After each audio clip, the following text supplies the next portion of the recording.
Hey, welcome to the Gig Life podcast. I'm your host, Stevie Taylor. Please excuse my voice. It's starting to go.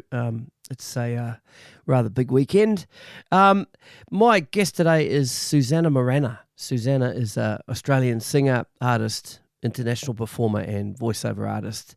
And she also worked as a traffic reporter on, or live traffic reporter on TV and radio. Great to finally sit down and chat with Susannah. Let's rip into it straight away before my voice goes all together. So this is episode 136. Susannah Mirana, here we go.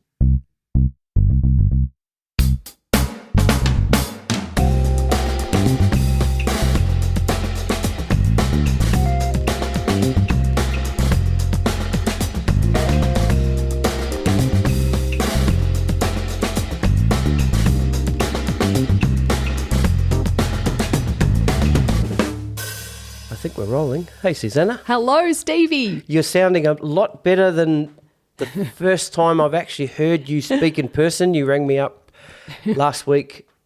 Hey, Stevie, it's Susannah. Yeah, you didn't sound very well at all. So No. And the week before that, I had to put this off as well because I was sick. Yeah. Yep. It's just crazy weather at the moment. It's making everyone crook, you know. So. I know. Yeah, I'm pretty good now, I've got to say. But yeah, I know I sounded like another person. Yeah. Last week. You didn't sound well at all. I was like, oh, I can't do it. Yeah. So here we are. Anyway. Here we are. Yeah. I've never been. I've been sort of Concord way before, but I haven't been this far over. And you're by the water there, and so you'd obviously get good views to firework. Well, what's sort of out on the water there? Is there a Yep. Can you catch the ferry from out there as well? Yeah, it's a pretty good spot. You can catch the ferry, into the city. You can go to East Balmain, and it's a really nice way to get to town actually. If you have, normally I would catch the ferry if I'm going out. Like, if it's an early gig or not for gigs actually. I generally don't do it for gigs because it's too hard with carrying stuff and whatever, but for if I'm going out for dinner or something in the city or going to Cockle Bay or any of that, that's awesome. It's really nice. It's beautiful. It's a really nice way to get in there, and you can see the fireworks from out on the street way. Right. So if you head out to the street, you can. Yeah, not sure if you noticed it, but you might notice when you're leaving, you can see some of the city skyline. Yeah, I saw that. I could see the Centrepoint Tower. Oh, yes. Bit of that on the way down. So, yeah. It's nice. I like it's convenient, and it's kind of central to a lot of different areas here. So yeah, that's cool. So we've just had Melbourne Cup a couple of days ago. Did you gig through that? I did. I've just come through a super busy period, which is good. Okay. Which is really good. It's always harder when you're a bit unwell, but you got to, that's part of it. I did a couple of gigs yesterday, both at Star actually. So they were good. They were good. It's always a lot of fun. I enjoy it.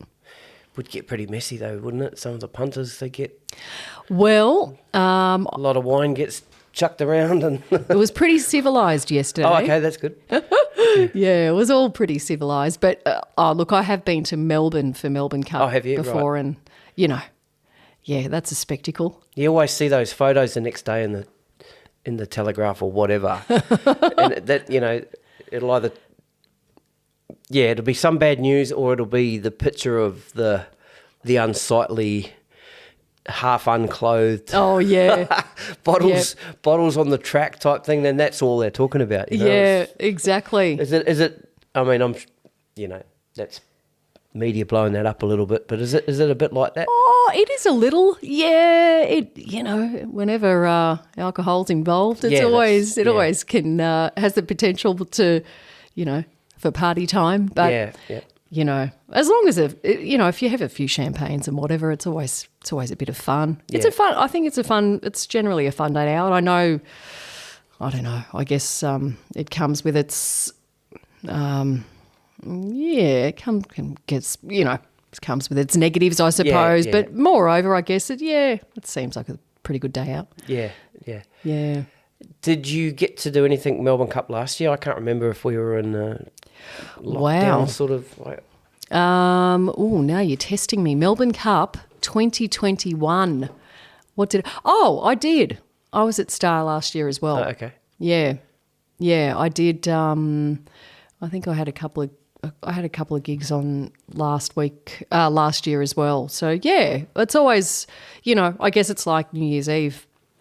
I'd always rather be gigging than not. Yeah, yeah. Yeah. New Year's Eve, if you're a muso, most of us just would prefer to gig. Yeah, it's good money than too. Be out, with the riffraff. Yeah, that's right.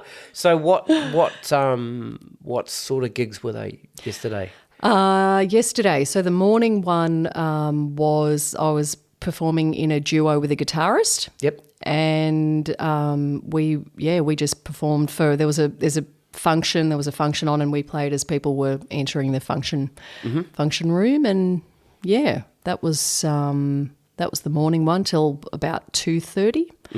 And then the second one again was in Star, and that was with a piano player, again a duo, right. But that was just different again. Completely different repertoires. Yeah. What a dumb question that was. No, it's not dumb at all. No, it's not dumb at all. It was different repertoires. I tend to do different reps with, if I'm playing with a pianist or a guitarist, or then again with a band. Often it's different again. I like to mix it up, and it's got you'll probably have some crossover, but mostly it's different. Yeah, so these are your gigs that you're putting together. You're getting a guitarist. Yeah, okay, so your repertoire and that kind of. Okay. Yeah. Cool. For those ones yesterday, they were. But I also, people contact me to fill in for band stuff or whatever, and then I'll have a look at their rep, and there might be some crossover there as well with songs. We generally all know we have staples of tunes that we all go, oh yeah, there's the standards. Yep. So you can always get out of trouble. Yeah. If you fall back on the standards, as wedding songs or whatever it might be, just your general pub tunes. So that's all cool. And then you fill it out with some other kind of cool stuff. Yeah. Stuff that you want to do or Yeah. So yeah. All right, let's roll it right back to the beginning, if that's cool. Ooh la la. Yeah. So are you Sydney born?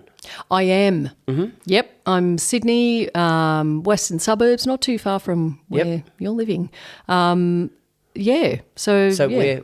Oh, Toongabbie. Oh, Toongabbie. Yeah. See, just across the stone's throw. Yeah, across Old Windsor Road there. Yeah, exactly. Yeah. Travelled on Windsor Road and Old Windsor Road many, many times, countless times. Yep. What school? I went to St Anthony's Primary School, and then Girraween High School. Okay. Yeah. So a couple of good schools. That's where it started. That's where it began. I did some. I did some school cabarets in high school, some musicals.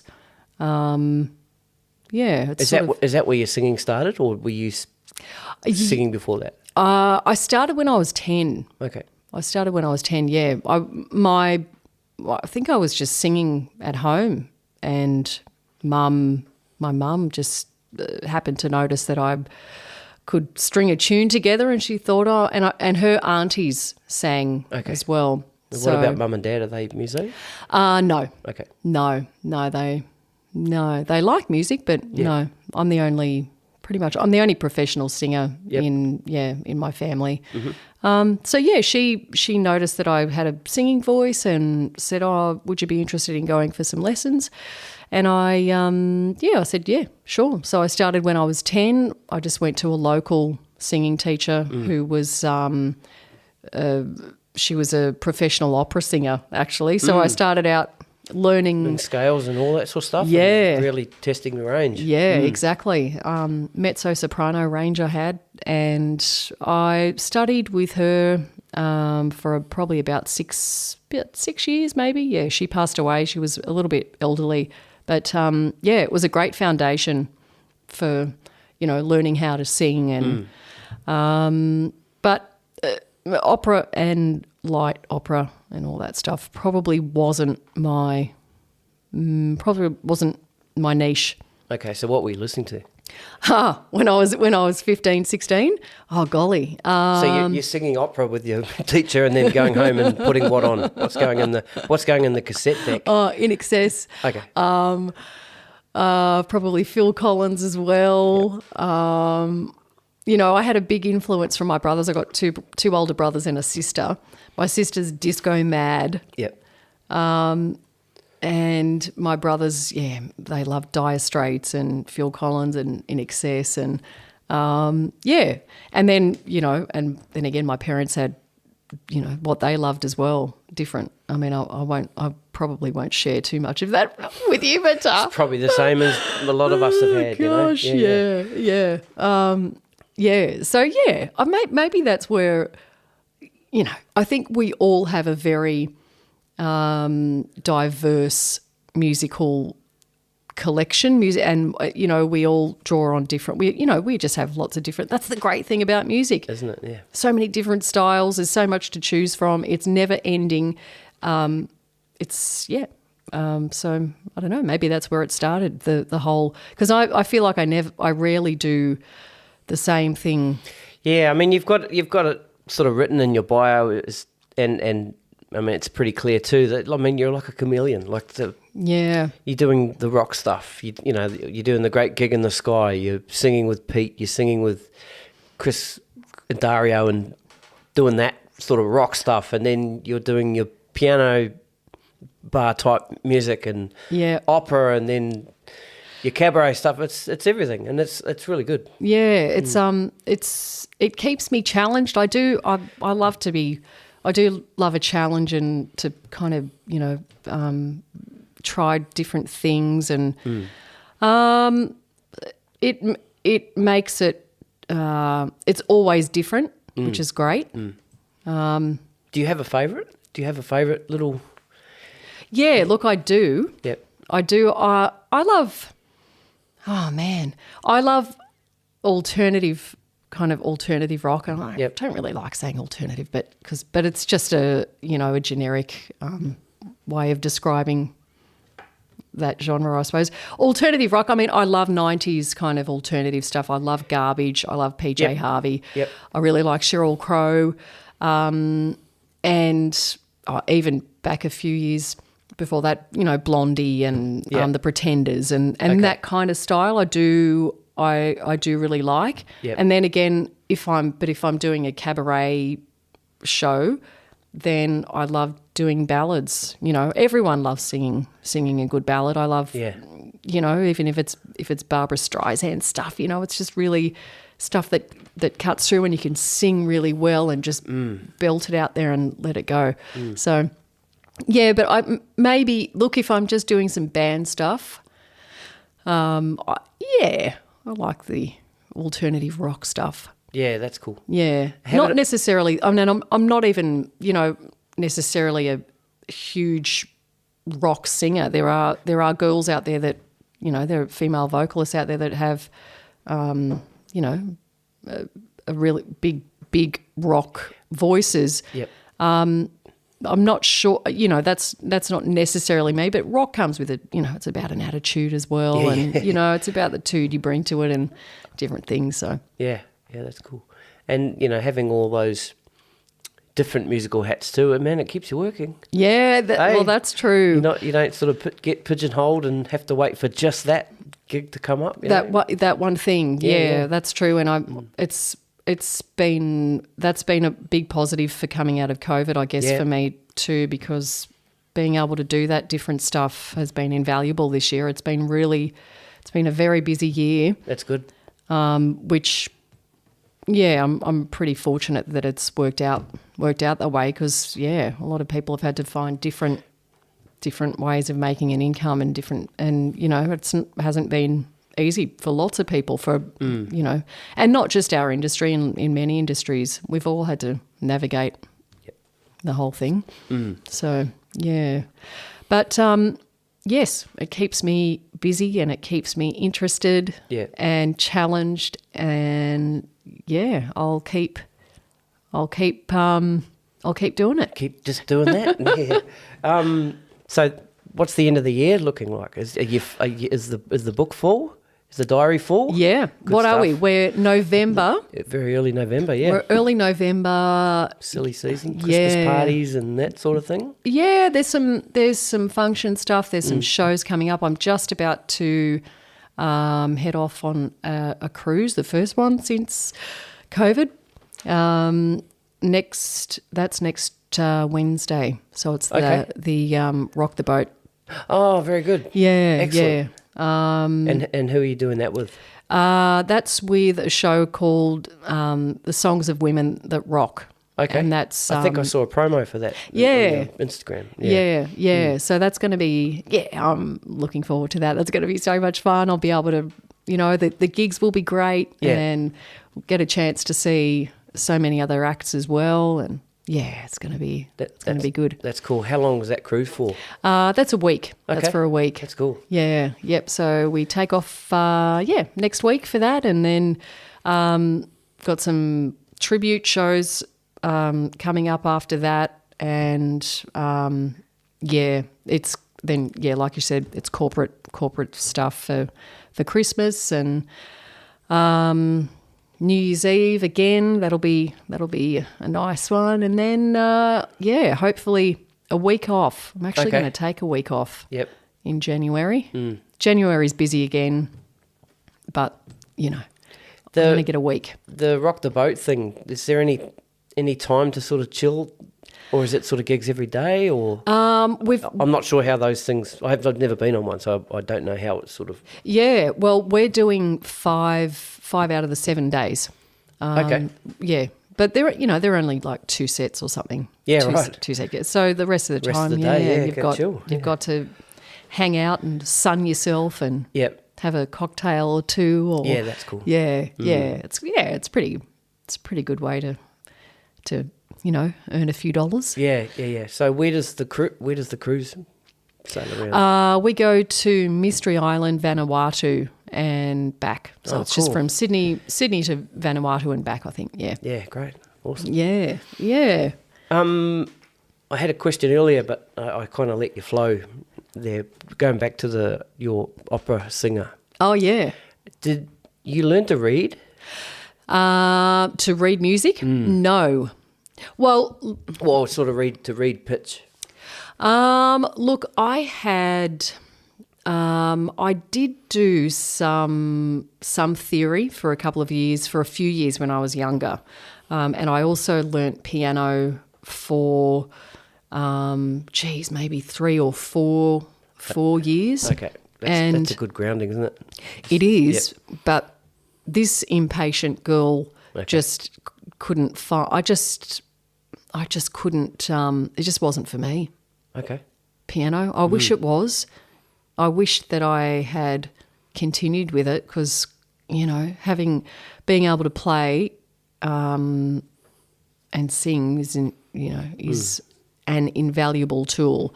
So I did do some theory early on, but no. And I can, very basic stuff, basic music I can read, but there's no way I'm a sight reader or anything, anything, too involved. Yeah.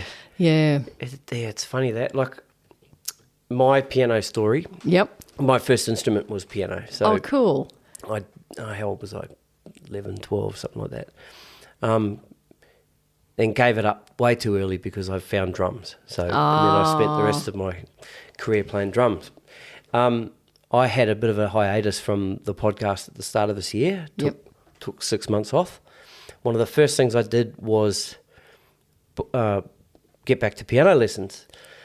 Yep. Wow. I found a great teacher in Sydney and went for about 2 months, bought a new piano and just didn't practice enough. Oh. And just, I had all good intentions of knuckling down and, I just, I don't have the patience for it now. Yeah, wow. See, we've kind of got too similar old thing? similar. Well, yeah. The poor old piano. I mean, I have taught myself guitar. Cool. Which I found personally more I was able to stick with. Because you play a bit of guitar on stage too.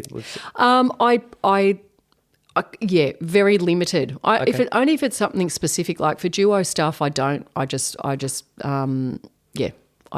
tend to. Yep. I have for original stuff. Yep. And that's pretty much why I picked up the guitar, because I thought, well, I want to write some songs, and I just taught myself how to play. I read a book called Plain Talk. I don't know if you've heard of that one. It's a great book, Kirk Larange. It's written by. Oh, right, yep. And it's a really, really cool book, really cool way, a simple way of learning guitar and chords and stuff. So I did that, and I mean, rhythm. I never want to play lead. It's a whole that's in the thing, too hard basket right there. Yeah. But rhythm is, it's great. It's great to be able to play, and it's just basic. Again, it's basic stuff. I think I've been a vocalist for so long. It is. It's a real discipline, like you said, as when you get older, to pick up an instrument and to really take off with it is I don't know, it's a hard thing. Yeah. It's a hard thing. I kept making excuses to myself too why I wasn't, like too busy, kids, work. Nah, bullshit. I was at one stage, writing down how much free time I had a week, and I had twice as much free time as I needed to be really practicing piano. And, but I got to say, from those couple of months with that teacher was Tim Brewer, by the way. I don't know if you know Tim. I'm not sure if I do know that. I do know the name. Yeah. Unbelievable piano player and great guy, and he had a really, really great teaching method. Yep. And for those couple of months that I did go to him, there was a stage there too where I got COVID, so I couldn't go to him, but we did like a FaceTime lesson. Oh, cool. So that was pretty cool. But the amount of stuff I did take away from those couple of months. Yeah. Oh man, I mean, if I'd tried to seek that out on the internet or something like that, it would have taken months. It took years even, But because when I went to him, he asked me what I wanted to learn. Right. And he kind of based the lessons around what I wanted to get out of it. Oh, wow. Which is perfect. That's great. So it definitely wasn't a waste of time. But I went into it thinking, I want to do this for the rest of my life, Keep doing lessons. Just didn't happen, So anyway, shit happens. Now, do you still have the piano? Yeah, I do, yeah. Oh. Yeah. What my about kids, your kids? they play it? Yeah. I've got it set up. I've got drums, guitars, because I play guitars and bass and stuff. I've got cool. instruments all through the house. Yeah. So they can just walk past one and grab it and just jam, So wow. yeah, that's good. See, they've got a great foundation right there. That's great. Yeah. Yeah. And we always said we'd never push them into lessons. Once they want to learn, they'll say. Yeah. My older girl, I think she's going to want lessons probably next year. Yep. So that's good. Yeah. Wow. Wow. Yeah, that's, well, I don't know. We had a piano too, but I just, no. I just couldn't, just too impatient, this young lass. Oh, well. Guitars look cooler too, eh? Yeah, they do. You can sit on the couch and play it, and that's right. It's it matches the the fiery fiery side, the angsty side. Yeah, gotcha. Yeah, that's it. Now, the first time I ever heard of you, Susannah Mirana, was on the radio. Oh, right. Yeah. Now, you were a traffic reporter. Yep. Now, when I first came to Australia, I came from a small town in New Zealand, so pretty simple. One of the things that, once I got to Australia, it's a massive culture shock and all this stuff going on, And I just remember very early on listening to the radio, and there was people in helicopters calling in to the radio station to give traffic updates, and I thought it was just the strangest concept. But I thought it was amazing, and it fascinated me. And back then, the very first one of those was Vic LaRusso. Oh, yeah. Yeah. He's the icon of traffic. Icon, isn't it? Yeah. And then you'd see him. And I'm just trying to think what the radio station was. Might have been Mix. Yeah. Mix FM. Could be Mix. Early Mix FM. Yeah. Yep. And then you'd see him in the morning if you turn the TV on. Yeah. And then, later on it was you. Yeah. Rock up to work and Susannah Mirana's on the... Yeah. How's the traffic, you know? Yep. So I've got some questions around that stuff. Yeah. It fascinates me. And, what's a day in the life of a traffic reporter? How does it start? What research do you have to do? Are you having to source all that information yourself? Have you got producers sending you? Is it all done in the chopper? Yep. Or is it all pre-prepared? So, it's fascinating. The day, okay. I'll give you sometimes, if you're a full-time reporter, which I started out as casual, then I went to part-time and then full-time and, then I went back to part-time. I was there for a period of 6 or 7 years on and off because I always, I actually stopped gigging for a short time whilst I was doing that because when I was working a split shift and I was full-time, it was just impossible. Yeah. Yep. It was impossible to do both. But when I first did my training, I was in a radio station at Campbelltown, C91.3. So I went from doing gigs to having to get up at like 3:15, which is normally when I'd be going to bed. And it was such an adjustment. It was a really big adjustment. But, again, it was a challenge, I thought I was something that, I guess it's all part of communication. Singing's communication, radio's communication, all that stuff. So, and I always had an interest in voiceovers as well.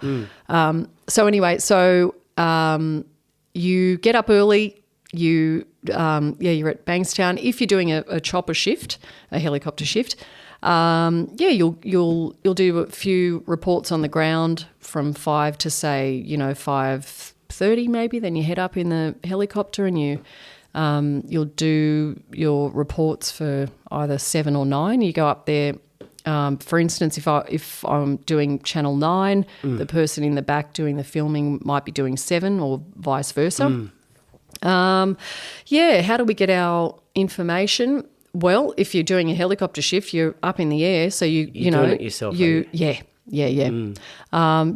compile your own reports, and there are a few different sources, a few different ways of getting information. But you have to compile your own report for sure. Any hairy moments up there in the helicopter? Hairy moments. Look, it gets. If it's terrible weather, you'd never go up. There's all safety precautions and whatever. Sometimes it can get pretty windy, but if it's too windy, then you don't go up. But generally, not really. No, it's pretty safe. I just had this thought of hanging out the chopper, trying to get a shot of that, that crash while the chopper's spinning. I don't know. It was just... Like what, Arnold Schwarzenegger style or Stallone or something. Oh wow, no, no movie heroics involved. No, there's no way. No, it's all very safe. Yeah, all very safe. So how did you get into that in the first place? I made up a demo, just a traffic demo, and sent it in. And so the job was advertised and no. Oh, okay. Right. No. I just, you know how you can just hustle, right? Yeah, if you want to work somewhere and you think, well, I'm just going to go straight to the source. So that's what I did. I've often done that. Not so much with music, but certainly with other day jobs and stuff. I've always thought, well, yeah, I wouldn't mind working there. So, Here I am. Yeah, I know. Pretty much. Yeah. Pretty much. I mean, That's it good. kind of, I think people appreciate that. I don't know what it's like. Definitely, I'm a bit like that too. Just go after it. Yeah. No regrets. No harm. That's it. If they say no, they say no, and you move on. Yeah. So that's what I did. I just made up a demo, sent it in, and followed it up, and then they gave me a go. It was a good learning. Initially, it was kind of, like, oh gosh, I thought, oh, far out. This is hard. It's, I mean, not really hard. It's just, you've got to learn. You have to learn what you're doing, and there is a little bit to it, but mostly it's just, it's all, I guess it's a bit like performing. It's like performing. You just, it was fun. It was a lot of fun. So why did that end? Did you have other stuff going on, or? I missed gigs, Okay. I That's when you start to not get called again, and I kind of did drop out of the scene. Other people turn up, and that's it. Eh? Yeah. I just wanted a gig again. Yeah, good on you. It's pretty much that simple. And I guess I felt I don't know. I'd done my I'd done enough. Yep. Done enough there, and I still do get voiceover work from, I guess as a result of doing maybe not still. Yeah, I just do some stuff for a few clients from home. So awesome. Yeah, it's but it was great. It was a great chapter, great thing to do, and For sure. Yeah, That's cool. and up in the chopper. And Sydney's, I mean, you wouldn't find a better city to go around in a helicopter than to be able to go. We covered the city to surf. Sometimes we did. I mean, you're flying over the Harbour Bridge and the Opera House, and the eastern suburbs and the northern suburbs. It's pretty amazing. Pretty awesome. Yeah. Now, voiceover work. Yep. Did you ever have? Because I'm clearly not a voiceover artist, but it fascinates me as well, that stuff. Yeah. The way you have to use your voice, the different tones, and also reacting from instructions from a producer. And I saw a video that Nikki Curter put up a couple of years ago, and she was in a studio, and she was doing a read for something. But as she's doing it, as soon as she'd finish a line, the producer would go, I can't remember exactly what he was saying, but he was just giving her instruction. Yeah. And she would instantly change the tone of her voice. She had to do. Yeah. I just thought she's expert. Nikki's, Nikki's great. There's a few, there are a few. I mean, I guess you have to change. And that's high. That's pressure. That's a lot of pressure to have someone there, have the client there as well. Going, oh no, we want it like this, and you got to just do it. You got to deliver. Yeah. No, we want it more subdued, or we want it. Maybe they probably wouldn't use that word, but more excited. Yeah, and some of that instruction would just be like just a couple of the words. Just ramp that word up or bring that word down. Or it's amazing. It's all. Look, I guess that's why actors get a lot of work, a lot of voiceover work. They're trained in that, whereas I haven't had, I didn't have any training as such at all for radio or anything. Or it's just stuff I've picked up along the way, and sometimes when you're a singer or you're in the arts, you just have a natural. You have a natural ear for some of that stuff. I guess also for languages, I love languages, and I know lots of singers just have an affinity with being able to pick up languages and that kind of stuff. So I don't know, it's probably just that part of your brain. Maybe you're just listening for different things. You would naturally listen for different triggers in whether maybe you pay attention to ads on the radio more so than someone else would, or you hear something in it that someone else may not, or but yeah, you have to be able to do that and switch. And if you can't, well, you probably won't be asked back. Yeah, that's it. Yeah, to do it. But the stuff I do here at home is not that high pressured. Gotcha. You know, I'm But my you're on your own own time yeah. type thing. Yep. Yeah. Yep. Let's talk a little bit about your music projects. Yeah. Now, am I saying this right? Is it Mulan Rock? Oh, yes. Did I get it? Mulan yes, Rock. right. Mulan So it's Rock, spelt ROQUE. Yep. Right. Yep. So tell us a little bit about that. Okay, Mulan Rock. That is my little baby, my little baby project. It started out, I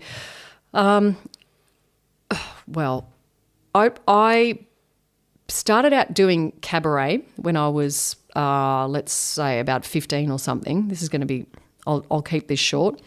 And I started doing go as long cabaret. As you like. You're good.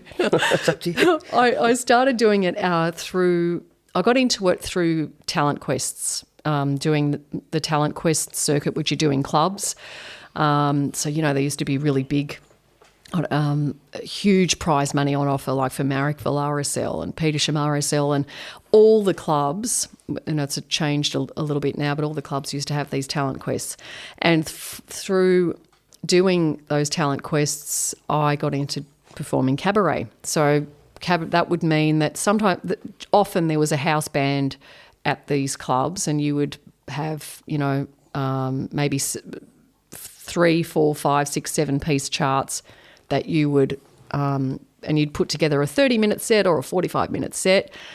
And, so I got into cabaret from doing that. But the stuff that I was doing at that time was very old school stuff. You know, we're talking Connie Francis, I don't know, you know, Connie Francis stuff, and Vera Lynn stuff. Gotcha. And I was pretty young, like 15, 16, 17 to be doing that stuff. And it didn't really resonate with me.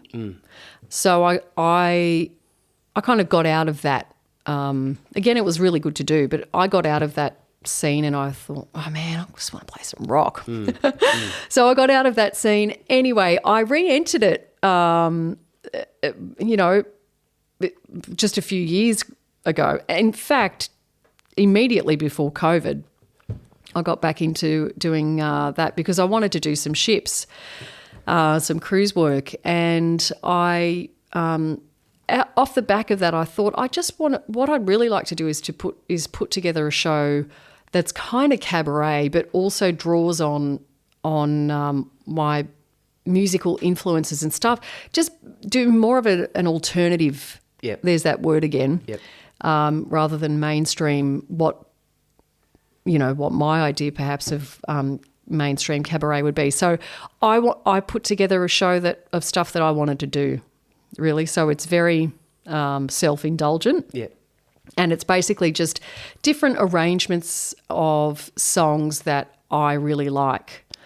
And I put together the songs and I thought, yep, okay, I'll do those. And there's stuff like from Queens of the Stone Age in there, anything from, there's some Nick Cave stuff in there. There's, there's a whole heap of different things. PJ Harvey's in there, Katie Lang. There's a lot of there's quite an eclectic arrangement of stuff in there. And it was my husband that said, why don't you if it's cabaret, why don't you put a story? Why don't you put a story to it? So we both came up with a way of linking all of these songs and forming a story around it. And that's Mulan Rock. And I love it. Yeah. I love it because it's about as original as I can get without, you know, having written the songs myself. The songs, gotcha. And it's it's great. It's so rewarding to do, and it's a different lineup. It's a 4-piece band with a violinist, an accordion player, a keyboard player who also plays left-handed bass, drums and percussion and a guitarist. And that's Jess. It is Yep, Jess. I've had Jess on the podcast. Yes. Very early on, yep. Yeah. Oh, Jess is the best. I love the entire band. They're all incredible and they're great to work with, and they all bring it's such a special lineup, and they all bring the perfect amount of musicality to that show. I just there will be some more shows booked next year. It's not something, because it is different. It's not something that plays every week, and maybe I'd get sick of it if it did. I hope that's not jinxing myself, but it's a boutique show. Gotcha. It hasn't really played coming out of COVID because a lot of the big shows tend to have been able to bounce back, I think, big tribute shows. But for mine, that's a little different. It's kind of needs its own special little marketing. Yeah, gotcha. Next year it'll be back out there, and the great thing is I can put in whatever songs I want, and it'll still fit in with the theme. Yeah, without changing the theme, without changing the story, or would you? I could probably tweak it, I guess. Yeah, it's all open.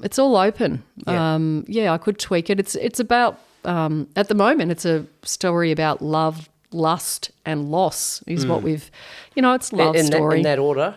So with a sad ending. No, it's a triumphant ending. Okay, good. Yeah, good. Yeah. I know, and I've had people come to the first shows thinking that it was Moulin Rouge, so they dressed accordingly. Well, if just the way it's spelt, it's because it's the cue's back. Yeah. If you flip the cue, it's Moulin Rouge. Exactly. Right? And yeah. it's clever. It's a take on. It's a So yeah, it's Look, it does. It makes me smile. That show, Yeah, I love good it. stuff.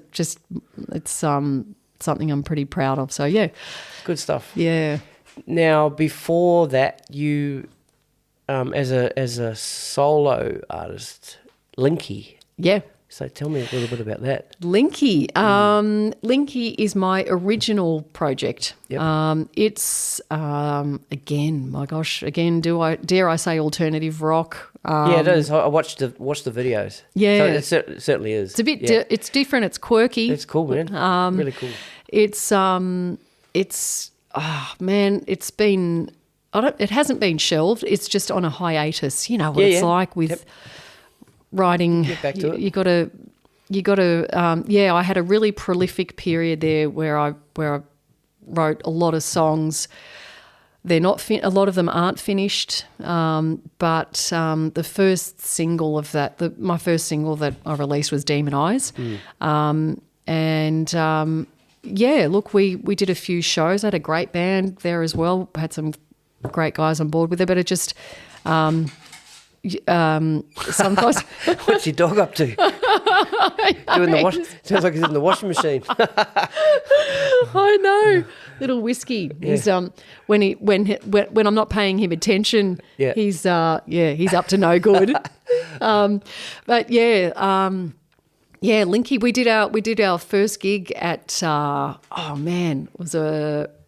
think it was called the Bald-Faced Stag. I know the Bald-Faced Stag. That was the very first one, and then the single release was, I think, the following week at the Oxford Art Factory. Yep. And we did we've done a few gigs since then as well, but it needs an injection of time, I think, more so than anything else. Yep. And you just got to you have to make the time. This year I've taken taken on a lot of work because that's just been it's just the way it is at the moment. It's bounced back, and but next year I suppose I'll tweak my my routine a little bit, I suppose, and just make a little more time for my own projects and but that's but it's been a great year. It's been a really, really good year. It's been it's been a lot of different things, and That's good. Yeah. Really good. Yeah. Have there been any gigs that you've been offered that you regret not taking? Not taking. Ooh, la la. Oh man, not really. Oh, geez. Not really. I don't know. You tend to try and take what you can, and if you, I'm not really. Not really. That's a bit boring, isn't it? It was, yeah. What an anticlimax. But it's a common. I'd love to pretty say- common answer. I'd love to say, oh gee, Elton John offered me a spot. Yeah, but I was playing at the Star. Exactly. No way. I was playing my duo up there. No. How boring am I? No. What about you? Is there anyone that you'd I'm going to turn that on its head? Anyone you really want to work with that you haven't yet, or you? Oh, there's lots and lots of people. I never became a professional musician. Yep. I mean, that's purely by my choice, and well, actually not. I had definitely had a choice later on, but my mum and dad always said to me and my brothers, "You can do whatever you like, but you got to do a trade first." Yep.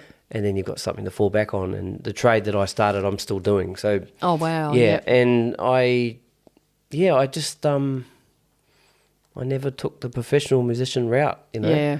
But there's so many musicians I want to play with. I want to talk to still. And, that's an ongoing thing with this podcast. Is always I just love talking to people. Yeah. There's so many people out there. It's a pretty cool way of getting out there and meeting people. Yeah, for sure. And hearing their because we've all got our stories, Yeah. And so was that a good answer to your question? Yeah, it was the perfect answer. Yeah. It was the right one. Yeah.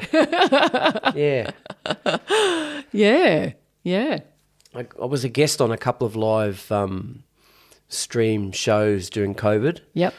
Was not comfortable at all. Yeah, right. And Pete and Tanty got me on to do the quiz one night too. Yeah? Yeah. Oh, freaked out wow. the whole time. Oh, yeah, okay,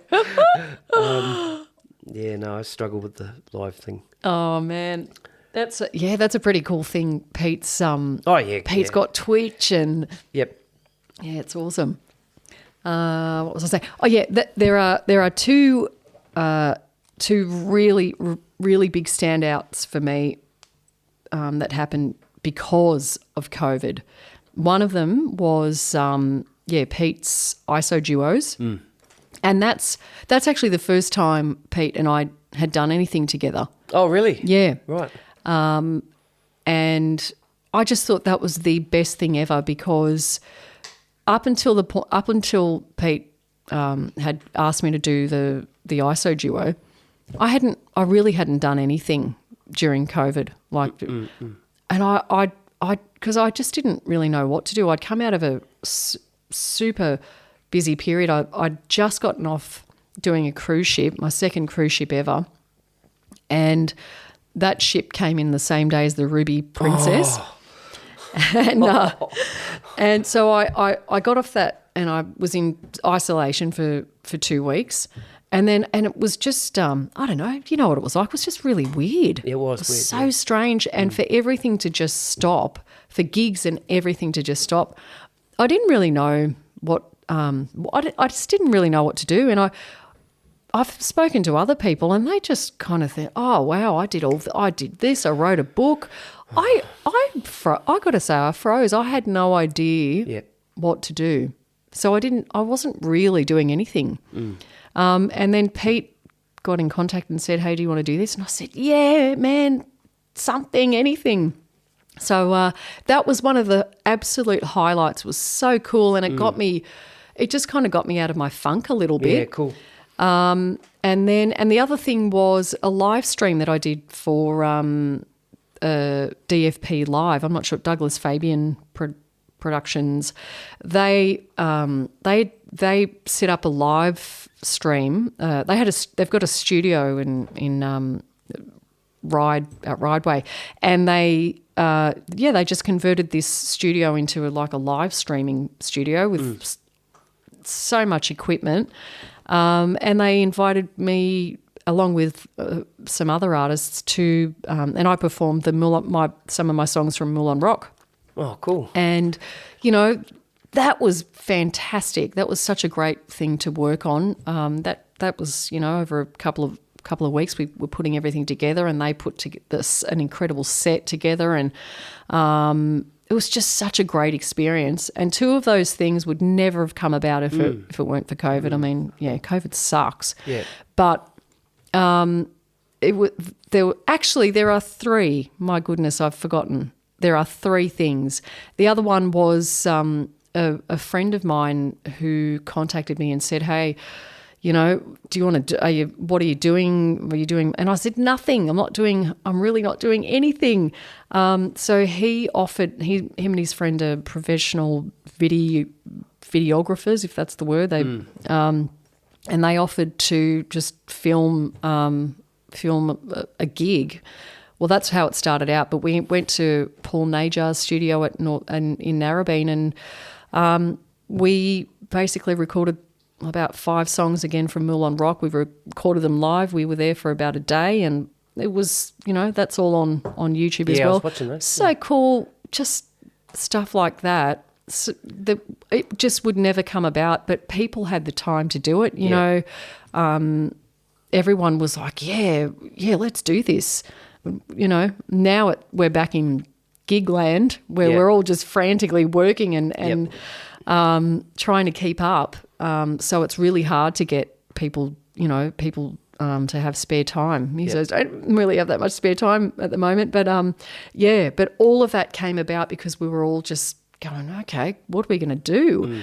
It was a pretty, it's a unique time. Yeah, it was. It was very productive for the podcast for me because I could do it all from home. Yeah. Right? But the double-edged sword of that was I got too comfortable and you're almost dialing it in and too relaxed and a couple of beers and a couple of wines while you... I mean, there was a couple of those podcasts I did were the most fun because it was almost like having a party with these people I was talking to.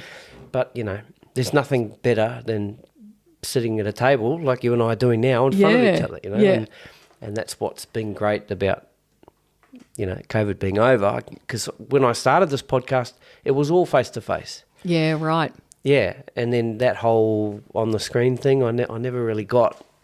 And then I got too used to it. Right. And so it's good to be snapping out of that now. And it's a useful tool, isn't it? It's useful. Yeah. It's useful, but it can't replace. Can't replace the energy of having someone sat in front of you and that kind of communication. God forbid we never wanted to be in the same room as another human. Hopefully it never gets to that. Yeah, but I was talking about this on another podcast a little while ago. But it was it would be what I'd find with some people that I was talking to. They would. I mean, of course, there's the literal disconnect of being, them sitting somewhere else through a Zoom thing. Yep. But some people they'd just be staring at their avatar of themselves and not connecting with me. Do you know what I mean? So I'd be trying to look at their face, but they might have the picture of them down there and they're talking, and it was bizarre, man. Yeah. It really, really was. And of course there's that whole, you'd be sort of riffing in a conversation, but then there'd be a delay. Oh yeah. And then it would be more, I'd more kind of pick that up when I was going back and doing the edit. Right. And maybe at the time, after a few beers, it sounded great. You listen back and go, that sounds absolutely terrible. So I'd be cutting 5-minute sections out of... Yeah. Because people were listening back to it, they wouldn't get it. Right, yeah. Yeah, wow. It just sounded like this bouncy mess of people talking over each other, and out of time. And, like the whole editing part was really, really, really difficult. And kind of lost the enjoyment of it, you know? Yes, yeah. Wow. Yeah, no, this is much better. It is. Yeah. Yeah. Yeah. All right, Susannah, it's been awesome to finally, after a couple of illnesses ourselves, to be sitting here doing this. Really appreciate you and all your time and having a chat, and hopefully smooth onwards sailing and upwards, you know? Yeah, it will be. cool. All right, Susannah. All right. Take it easy. Thanks, Stevie. See ya. See ya. Bye.